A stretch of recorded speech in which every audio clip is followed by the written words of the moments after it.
कुमार भार्गव। आप देख रहे हैं दैनिक उदय टाइम्स बिहार। देश के छोटी से छोटी, बड़ी से बड़ी खबर आपके पास पहुंचाने का मेरा अथक प्रयास। आपकी समस्या हमारी आवाज। बने रहें दैनिक अयोध्या टाइम्स बिहार के साथ। नमस्कार। कुछ दिन पहले मैं एक सीआरपीएफ जवान अजय मलिक से मिला। नक्सल्स के खिलाफ वो लड़ रहे थे और उन्होंने लड़ाई में अपना पैर खो दिया। मैं उनसे मिला, परिवार से मिला, बहुत कॉन्फिडेंट थे, होप नहीं हारे थे, लड़ना चाह रहे थे। मतलब एक पैर नहीं था तब भी वो जाकर देश के लिए लड़ना चाह रहे थे। और उन्होंने एक शिकायत की। उन्होंने कहा कि देखिए, मैं जान देने को तैयार हूँ, मगर मेरा जो संगठन है, मेरा जो ऑर्गेनाइजेशन है, वो मुझे 15 साल से उसने मुझे प्रमोशन नहीं दी। इस देश में अजय मलिक अकेला नहीं है, लाखों अजय मलिक हैं। वो अपनी पूरी जिंदगी देश को देते हैं। वो सेंट्रल पैरामिलिट्री फोर्सेस के लिए काम करते हैं, शहीद होते हैं, डिसेबल होते हैं, मगर उनके जो संगठन है,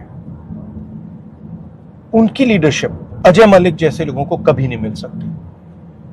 You'll be surprised to know that no paramilitary force in India has been led by an officer who has risen up the ranks of the paramilitary forces. एक भी ऐसी paramilitary force नहीं है जिसकी टॉप लीडरशिप उन्हीं के अंदर से आई है। टॉप लीडरशिप पैरामिलिट्री फोर्सेस पर इंपोज की जाती है। ये बिल्कुल गलत है। Why is it wrong? Because paramilitary forces have certain skills, certain understandings. I've worked with paramilitary forces now for 20-25 years. They look after my security. They have particular niches they work in. ITBP has a particular skill. BSF has another skill. CRPF has another skill. These skills are valuable. इनका जो अभ्यास है, ये सबसे जरूरी चीज है। और उन्हीं अफसरों को लीडरशिप मिलनी चाहिए जिनके पास ये अभ्यास है। अगर आप बाहर से किसी को ऑर्गेनाइजेशन के ऊपर डालोगे, उसे ऑर्गेनाइजेशन की जो आत्मा है वो नहीं समझ आएगी। That is the main issue. How can we have an organisation that has skill, that has understanding, that understands exactly what it has to do, lives it, and then last minute those people can never lead the organization. I think this is fundamentally wrong, and we have opposed it. Supreme Court has opposed it, and now the government is once again overriding the Supreme Court. ये CAPFs के लिए ये सबसे बड़ा मुद्दा है। I don't understand how you can have an organization, how you can protect an organization's morale that cannot put its own person in position of leadership in that organization. I think it's ridiculous. These people, these boys are being asked to fight terrorism. They're being asked to fight the Naxals. They are being asked to die. They're being injured. And then we are telling them that we refuse to allow you to run your organization. It's ridiculous.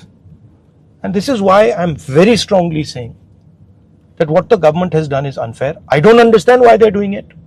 There might be other considerations. There might be considerations of elections these days, but they're doing it.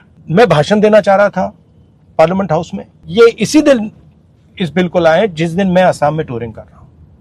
मैंने कल message भेजा सरकार को कि मैं इस पे बोलना चाहता हूँ, इसको थोड़ा आप आगे पीछे कर दीजिए। उन्होंने रिफ्यूज किया। वो नहीं चाहते कि मैं पार्लियामेंट हाउस में ये बात बोलूं, मगर मैं सीआरपीएफ, बीएसएफ, आईटीबीपी, सीआईएसएफ, सारी की सारी पैरामिलिट्री फोर्सेस को बताना चाहता हूं कि मैं और कांग्रेस पार्टी आपके साथ खड़े हैं और आपको न्याय मिलना चाहिए। हमारी सरकार आएगी तो हम आपको न्याय देंगे 100%। We are extremely proud of you, we love you, we love your families, you protect the nation. Thank you very much, we are going to protect you.